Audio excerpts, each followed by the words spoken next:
We are going to bisect a line or find the midpoint. So what you want to do is take your compass and put it on one endpoint of your line segment, open it up more than halfway, and then do a really big tick mark. And then with that same angle measurement, put it on the other endpoint, and you are going to draw another big tick mark.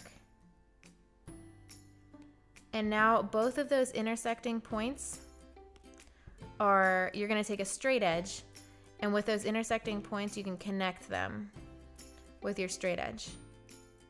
So we just bisected the line. Remember, bi is two, like a bicycle has two wheels. We cut our line segment into two equal pieces, and we found a perpendicular bisector. It bisected it, cut it in half perpendicularly. And what we have on the line is the midpoint.